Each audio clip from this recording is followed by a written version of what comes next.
Meus irmãos, primeiro, a imensa alegria, né?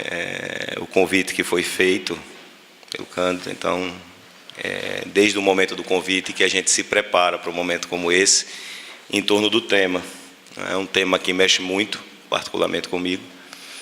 E espero, em nome da espiritualidade maravilhosa aqui presente, que eu possa traduzir um pouco para vocês essa energia e esse encanto que não só a pintura, como todas as artes, tem no nosso papel evolutivo, né? No nosso papel de soerguimento enquanto seres humanos. Tudo que peço nesse momento é que a espiritualidade maior nos ilumine realmente, abra os nossos corações, né? Para que possamos, a cada palavra dita, a cada reflexão feita, sedimentarmos aquilo que é a proposta de hoje, em torno do aspecto muito ainda individual da pintura, e é por ela que eu quero começar, como uma das formas de cura das enfermidades da alma, né? Para isso, para que a gente crie uma sequência lógica de raciocínio, enquanto me preparava para o tema, escolhia vários caminhos, né? E certamente não é o caminho mais técnico, vir aqui falar da pintura em si. Não é isso que esperamos hoje. Toda vez que eu comecei nesse caminho, dava errado. Algo me dizia que não era para falar desse aspecto, para explorar esse aspecto. Para isso temos, né, as palestras e os seminários específicos para atividade de cura e de forma mais especial dentro do aspecto mediúnico e mais especial ainda dentro do que chamamos hoje de arte cura com atividade mediúnica. Mas não é o escopo da palestra de hoje, né? E para tanto, eu começo com a própria definição daquilo que nós estamos buscando. E a palavra-chave no que está proposto hoje é a palavra cura. Eu ousaria começar por ela. No dicionário médico, cura é tudo aquilo que, né, torna melhor uma enfermidade. Sim, mas e o que é enfermidade?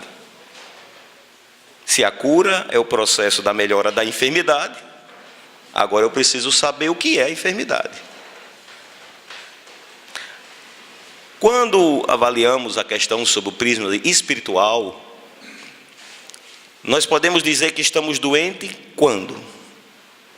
Precisamos nos curar exatamente de quê? De qual cura nós estamos falando? Esse é o processo e o ponto de partida, não é? Nessa reflexão, os centros espíritas, e o irmão aqui é testemunha, nos dias de estudo tem muito pouca gente. Nos que tem a prática da cura, haja ficha, não é verdade? No dia de cura, pode se preparar.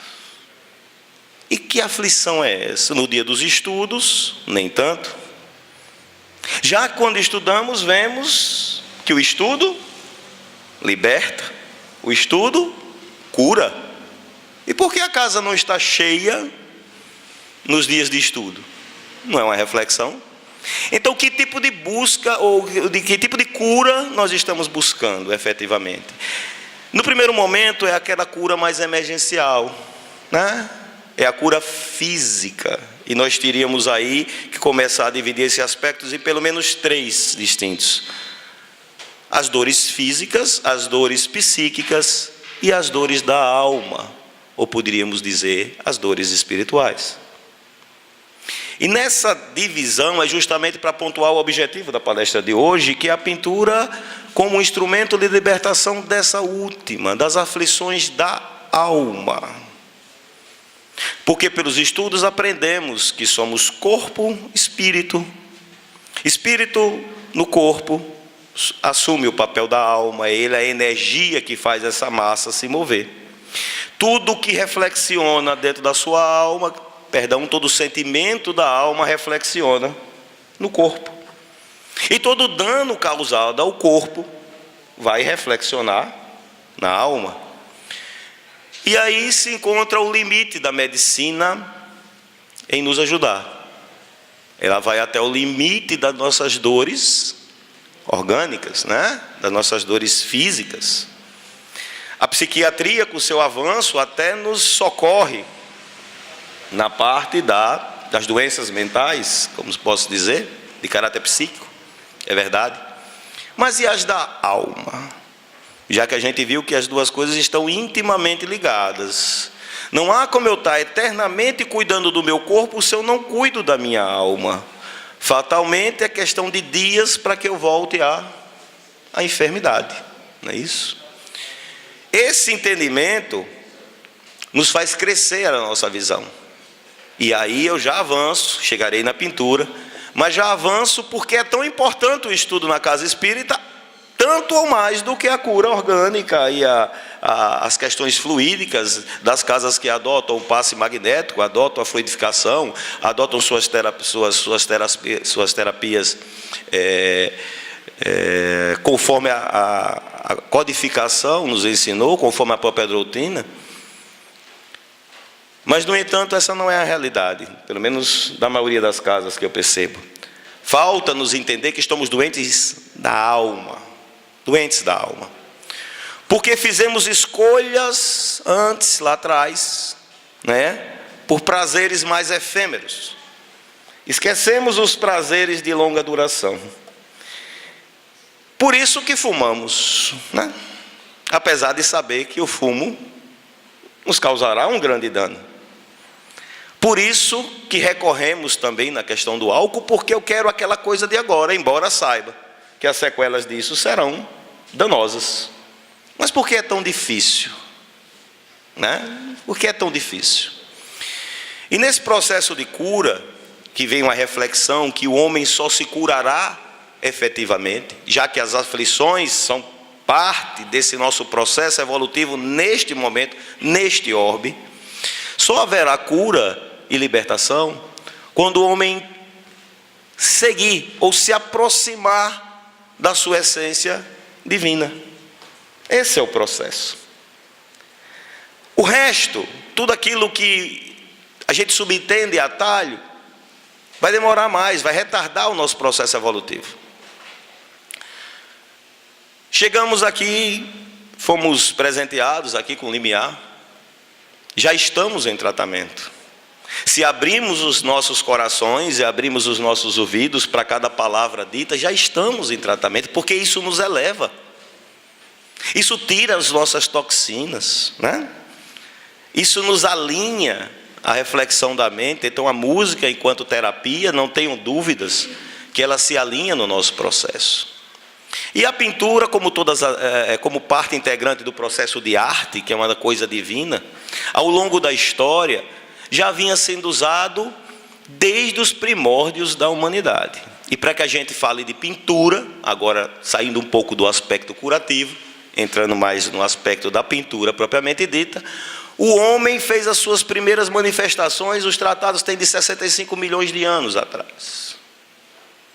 Nas cavernas, aqueles desenhos, né? Começou a primeira manifestação por imagens, porque não tinha se fala, não havia como verbalizar. E eu tinha que representar os meus medos, os meus temores de alguma forma. E eu pintava meus animais que eu queria caçar, e era engraçado, os estudos revelam que eu não estava narrando fatos acontecidos. Eu estava tentando criar uma situação de caça que ainda ia por vir. Eu estava recorrendo, às vezes eu aprisionava um animal na pedra da caverna para que ele se fragilizasse na hora que eu realmente tivesse que dominá-lo. Esse conceito é tão primitivo no ser humano, da essência da arte como aliada no seu processo, que nós vemos durante a história várias manifestações. E também não perderei o tempo, porque dentro do consciente de vocês tem vários exemplos de como o poder da imagem, que desde tenra idade a gente já aprende que uma imagem vale mais do que 1000 palavras. Qual o cristão que não se comove diante da cruz? Essa imagem é muito forte.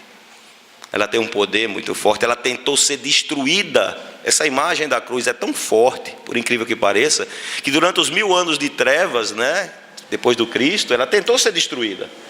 Levaram a morte, a dor, saber, sobre a égide da cruz, para que ela começasse a significar a morte, o sofrimento daqueles povos pagãos que eram conquistados. Então, à frente ia a cruz. Então, o poder da imagem é muito forte.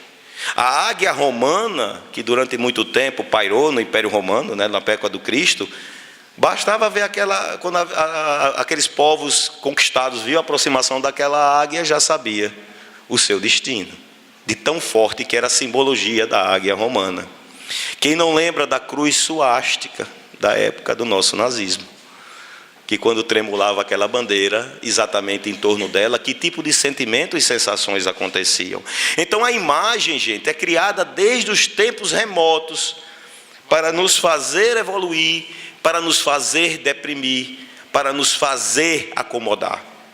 E aí entra a pintura, os nossos mestres pintores, que quando começaram a dominar o aspecto das suas tintas, começaram a ser intuídos por essa espiritualidade maravilhosa, a projetar imagens que engrandecesse o homem, cuidando do nosso ambiente visual, por assim dizer.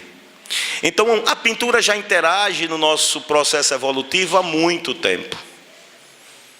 Os artistas, pintores, que na verdade já vêm do mundo espiritual, com suas ligações, está lá o André Luiz nos narrando no Missionários da Luz, nos Mensageiros, a questão lá do quadro, do martírio de São Denis, que ele viu lá no posto de tratamento, vizinho à terra. Quando ele entra, ele viu lá o quadro igual ao do Museu do Louvre, e ele comenta com o seu mentor e lá com o gestor lá do posto de assistência: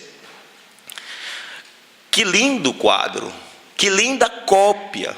Foi isso que ele comentou do museu, do quadro que ele tinha visto no Louvre. E ele disse: não, o que você viu lá foi a cópia.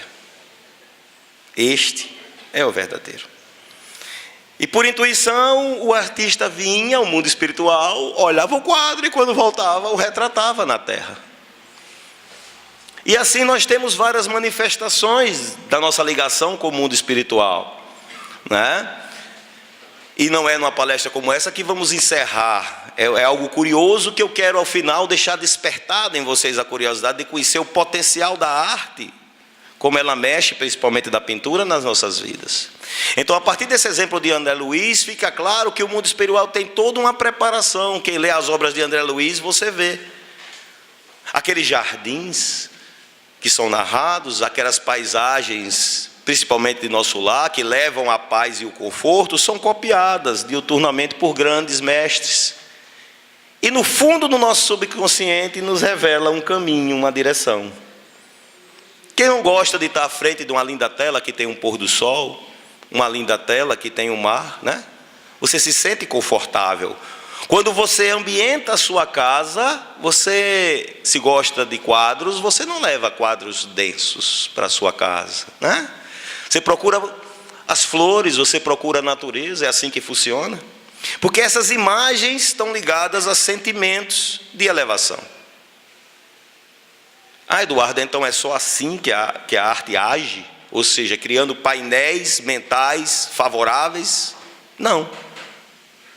A arte também age nos painéis mais densos, principalmente do nosso inconsciente. E isso eu quero estratificar as milhares de maneiras curativas que se dá o processo através da arte. E se nós nos desprendemos um pouco do nosso formalismo, porque a gente tem uma ideia preconcebida, e essa ideia parece que nos blinda a qualquer opção. Eu estava comentando com o colega ontem, do ânimo que eu tinha em vir para cá, e falava assim: Cristo nos ensinou muito sobre a cura. Ao curar um cego, ele cospe em suas mãos. Acho que contrariando toda a recomendação da medicina, Vai na terra e lameia seus dedos e passa nos olhos daquele infeliz que não via. Se a gente for conversar sobre o processo curativo, acho que ele não começou muito bem, nem na asepsia, nem em todo o processo que envolveria uma cura convencional, uma cura aos nossos olhos. Mas aquele homem que é o maior psicólogo que a Terra já teve, lógico, nos traz uma mensagem que transcende a visão de cura, né? Porque ele usou mecanismos, digamos, até hoje, muito pouco ortodoxos. Poderia ter curado só em olhar? Podia. E por que a exemplificação num processo de cura? Por que precisar da saliva? Por que precisar da terra? Porque o processo de cura se dá onde? No interior de cada um, no desejo e na vontade de se recuperar, nessa afinidade com o que é divino. Sois deuses, ele já disse. O problema é que nós buscamos o processo de nossa cura fora. Nós queremos que alguém resolva para a gente os nossos problemas.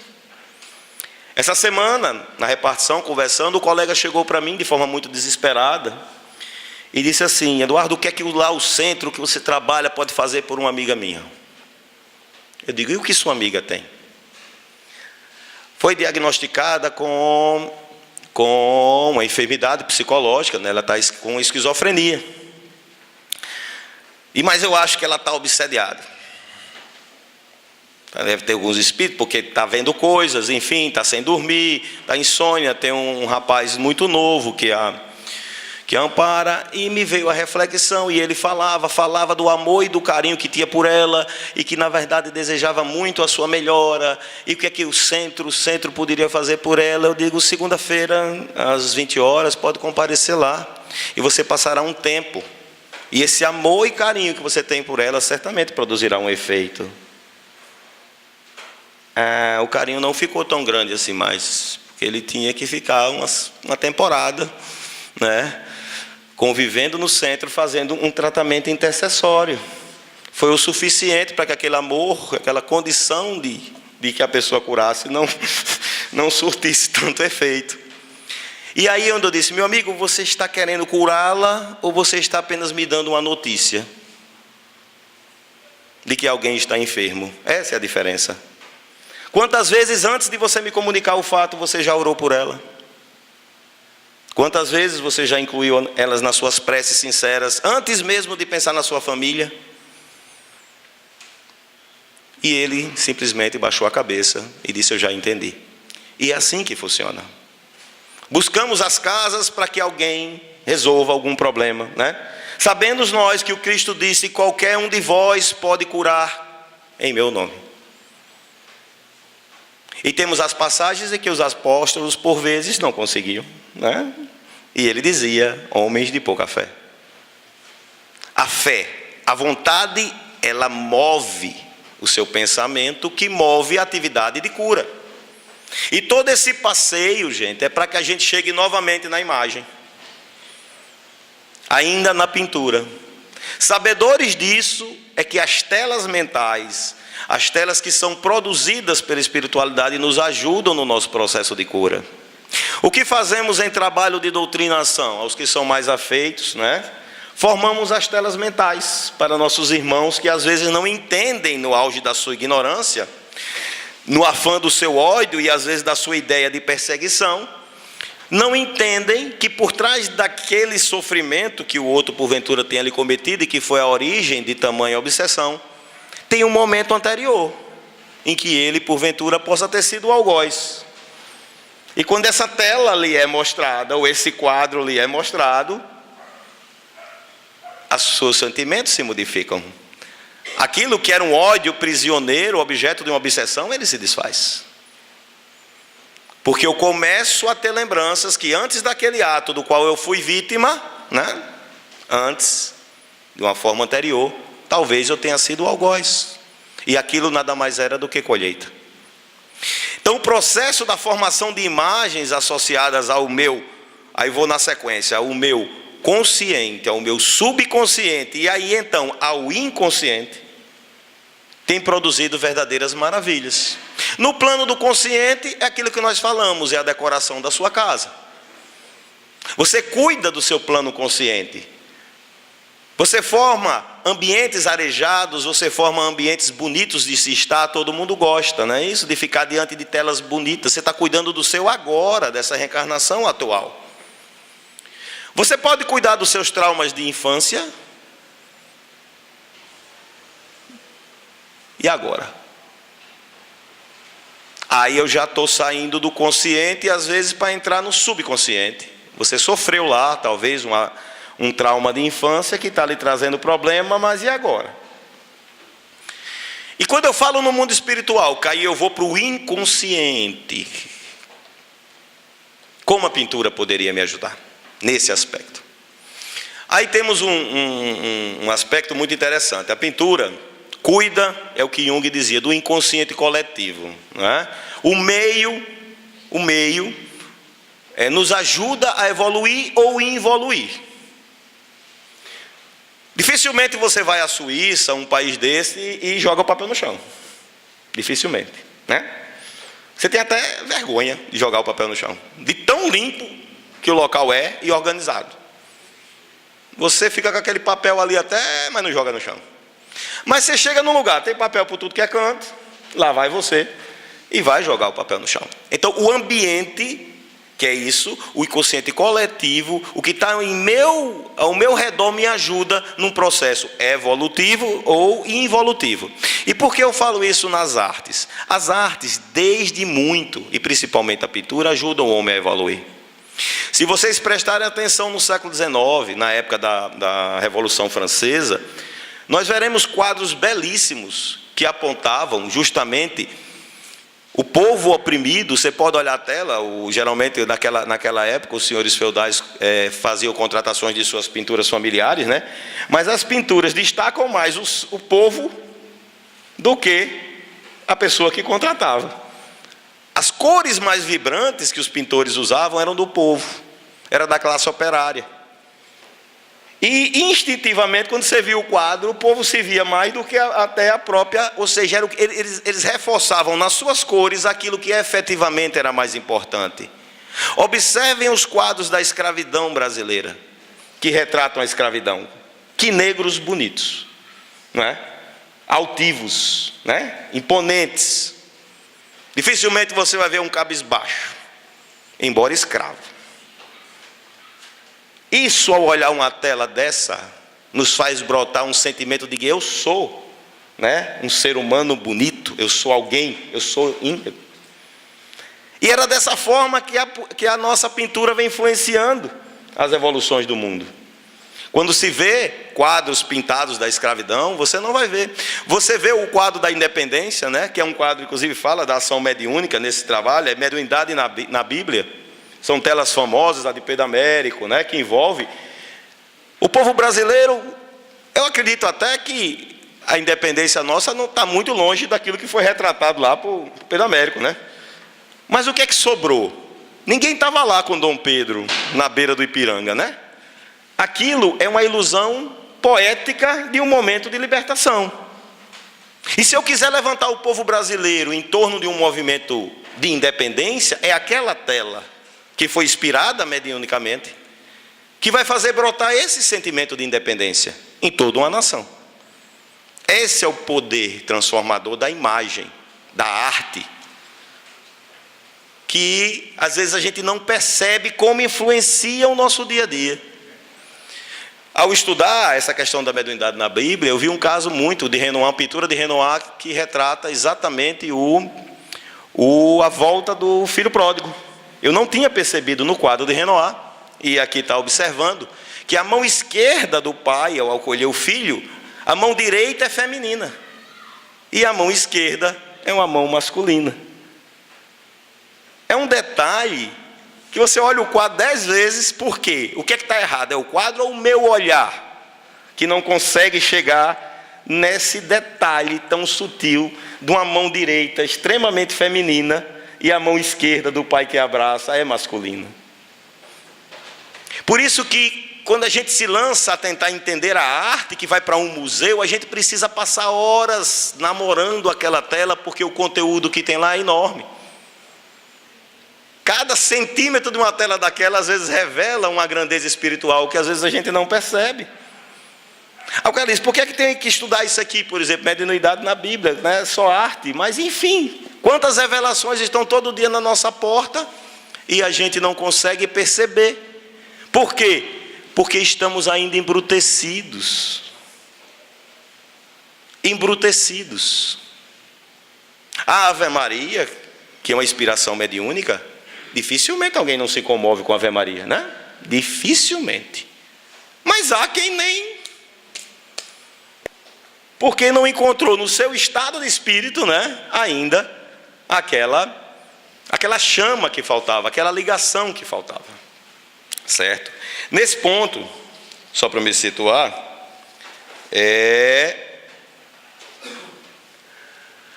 a arte entra, a arte curativa, a pintura, e aí eu vou trazer um pouco do testemunho de vocês, porque antes mesmo de estar aqui, de me apresentar a vocês, né, eu integro um grupo de arte cura mediúnica, lá do GEAL, onde o Limiar faz parte, e trago para vocês não essas falas de especialistas na área psíquica, que não sou, eu sou engenheiro agrônomo de formação, sou funcionário público, não tenho nada, e essa questão da arte me veio a partir da hora que eu passei os portões do Centro Espírita.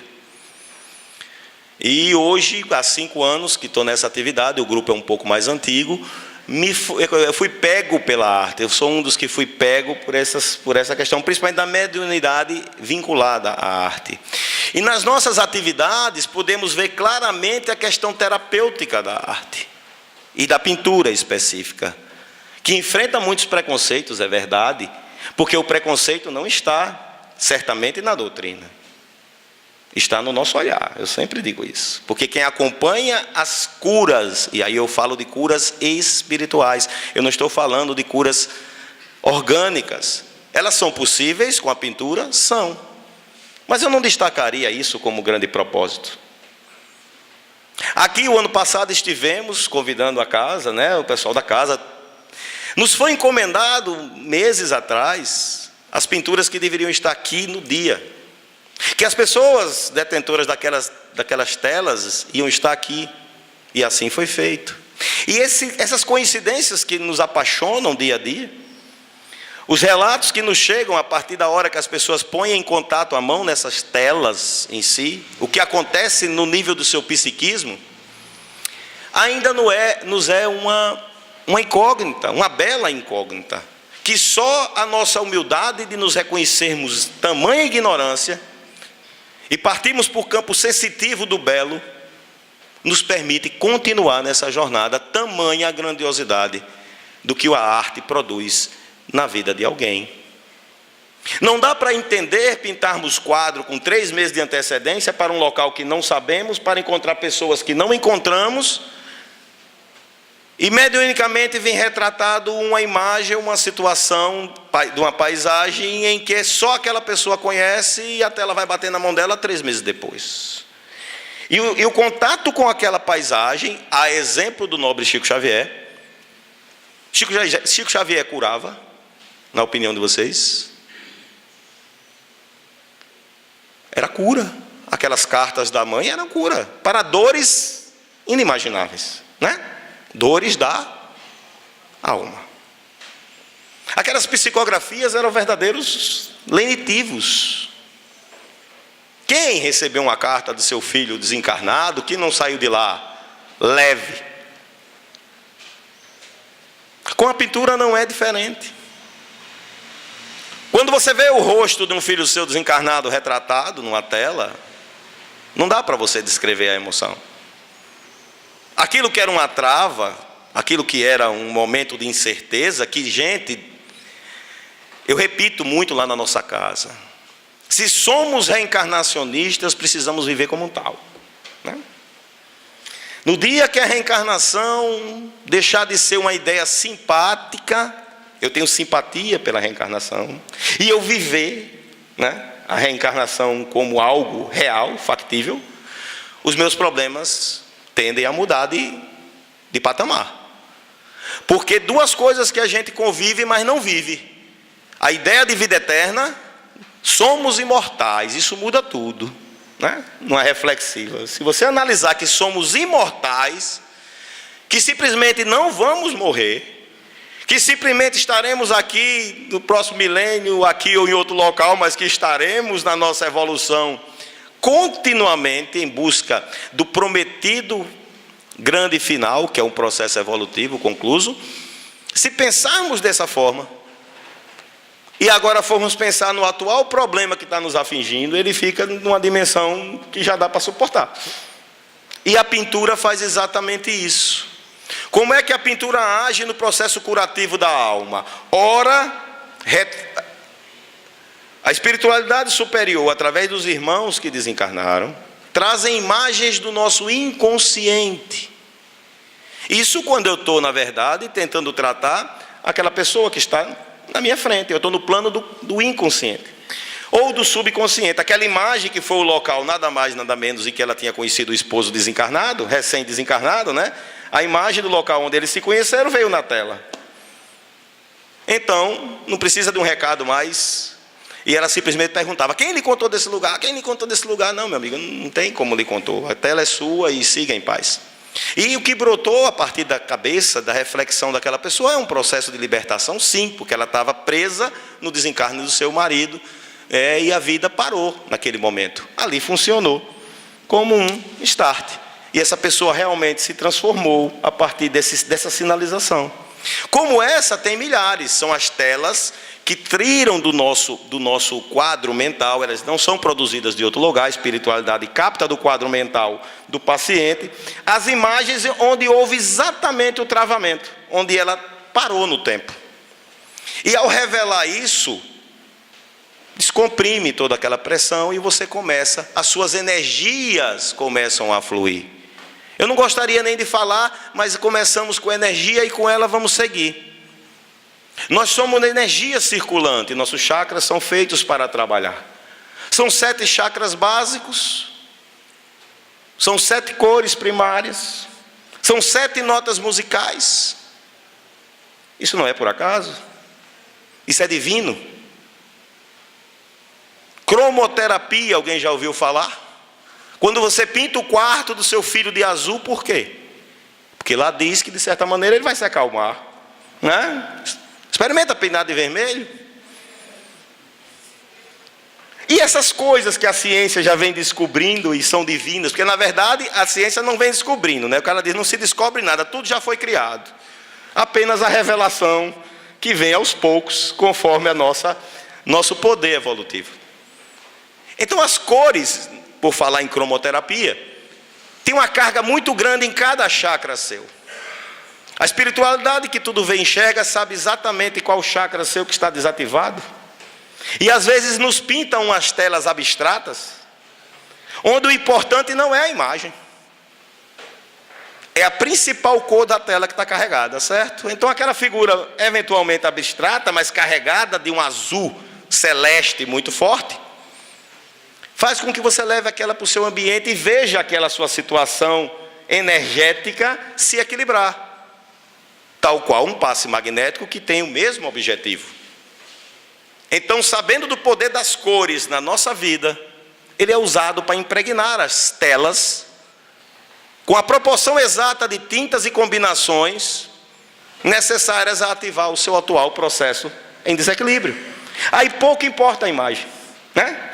Eu crio imagens abstratas que o potencial da tinta, da cor que está ali, e essas tintas são magnetizadas no trabalho, na verdade é exatamente igual, colocamos as tintas, elas são magnetizadas, carregam nas telas esse potencial. O segundo momento de cura é o potencial magnético, que é carregado a partir das próprias cores. Só esse. E eu brincava, no último evento de Arte e Cura nosso, nós fizemos um corredor por orientação da espiritualidade, fazíamos um corredor de telas imenso, por orientação da espiritualidade. Todas as pessoas que entrassem no evento iam passar por aquele corredor. E aos médios de evidência, os jatos faziam de uma tela para outra, cruzando, enquanto as pessoas adentravam no recinto. Para os que têm a mediunidade de evidência, o que nos relata é coisa absurda. Então, só que ao final, sobraram as telas, né? E nos foi pedido distribuir para algumas instituições aqui. E eu disse, numa conversa lá, com os nossos mentores, eu questionava, sim, mas a energia não já esgotou a bateria não, mais ou menos nesse sentido, na minha ignorância, né?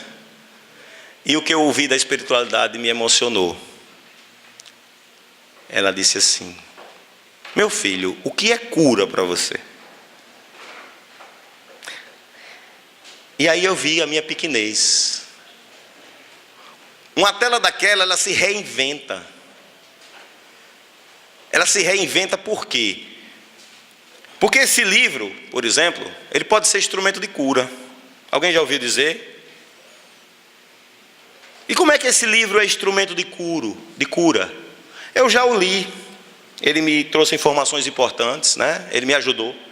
Mas às vezes eu vejo você em sofrimento, eu deposito toda a minha vontade em lhe curar nesse livro e lhe entrego. Você acabou de passar um objeto de cura, pela sua impregnação da sua vontade. E quando você entrega uma tela a alguém, o simples ato de dar, com o coração, você reenergiza uma tela daquela completamente. O amor com que se dá. E aí vem a palavra-chave. Não é a imagem fria, é o que carreamos para aquela imagem no momento que estamos fazendo, que faz toda a diferença. Claro que as imagens, gente, eu estou falando como cura, mas são usadas também, né, no outro lado. Cuidado com as aquisições, e aí eu vou falar como cura, por isso que a nossa fala, tudo temos que prestar atenção. A codificação é basicamente para isso. As imagens são autênticas, e tem irmãos zombeteiros, tem irmãos galhofeiros, temos, em todo canto. Na pintura, inúmeros. Copistas, muitos. Pessoas que passaram a vida copiando os grandes artistas. Você acha que ao morrer, ao desencarnar, qual é o processo dessas entidades? Pega um médium desavisado, cheio de vaidade, começa a pintar, assinando, geralmente tem as assinaturas envolvidas, se enche de uma vaidade, campo propício, né, para a fascinação. E aí a receita passa a ser, em vez de curativa, ela passa a ser preocupante. Porque você pode adquirir uma tela, a primeira coisa, o médium está só. Qual o aparato espiritual que ele tem em relação àquele trabalho? Qual o propósito? A cobrança por trás disso? Não há? São reflexões que temos que ter. Porque senão, do mesmo jeito que uma tinta é carreada de elementos magnéticos positivos, pode não ser. E mais perigoso ainda, a tela mais bonita é a mais negativa. Porque ele vai lhe pegar pelo seu olhar, né? E você vai disputar um leilão para comprar uma tela, querendo levar para a sua sala, para desarmonizar a sua casa inteira. Mas quem levou aquela tela? Sua vaidade levou primeiro para dentro de casa. Foi ela que fez levar aquela tela para casa. Você entrou até em disputa com o irmão. Não é assim que funciona às vezes? Tem fila de espera para trabalho mediúnico. Eu quero ser o primeiro a estar lá e contemplar uma coisa dessa. Essas são as nossas vaidades, os nossos sentimentos que contribuem com isso. Então sejamos vigilantes, porque do mesmo jeito que o processo é curativo, ele pode ser danoso. Mas por quê? O estudo e o aprendizado nos protege. O que é que tem por trás de cada movimento dele? A tela, quando ela é belíssima, você sabe dos movimentos que antecedem, que constrói, e o final também é perceptível. A cura, às vezes, se dá no plano do inconsciente, já estamos perto de encerrar, de uma forma muito interessante com nossos irmãos que não verbalizam. Essa é talvez a grande, para mim, a grande motivação do trabalho que hoje fazemos na casa. Porque a doutrinação clássica impõe que alguém externe o seu sentimento, para que eu possa trabalhá-lo. Funciona dessa forma, né? Normalmente. Mas e alguém que tinha um problema neurológico? Alguém que tinha uma doença de caráter neurológico, um louco, por assim dizer, aos nossos olhos, ao desencarnar. Como é que a gente doutrina ele? Um irmão ovoide, estrutura ovoide, como é que a gente doutrina ele? Uma criança que foi autista, recém-desencarnada, né? Como é que ela se apresenta numa incorporação no médio? Vocês já tiveram a oportunidade de se deparar com situações assim? Será que a percepção de mundo que ela não tinha quando estava encarnada vai ser possível depois de desencarnado? A gente tem que tomar cuidado para não cair em contradição. Porque a gente prega que a vida continua, né? Os estágios de consciência continuam e depois a gente quer contrariar isso, né? Se eu não consigo lidar com o ser em vida, e quando ele está encarnado, eu não consigo lidar com ele, Eu não tenho habilidade para lidar com ele. O máximo que eu faço é encarcerar num chamado hospício, não é assim que eu faço? Porque eu não consigo lidar com ele. Quem é que diz que depois que ele desencarnar vai ser mais fácil de eu lidar com ele? Já refletiram sobre isso? O que é receber o irmão recém-desencarnado de um processo de loucura? E esse irmão precisa ou não ser acolhido? Precisa ou não da nossa ajuda? Precisa. E meus irmãos, acreditem que a pintura tem feito verdadeiros milagres nesse processo. Aos que não viram, eu deixo a recomendação do filme Nice da Silveira, nossa grande psiquiatra, que coordenava o Hospital da Loucura. Essa mulher que tem gente que passa a universidade todinha de medicina, não ouve nem falar nela.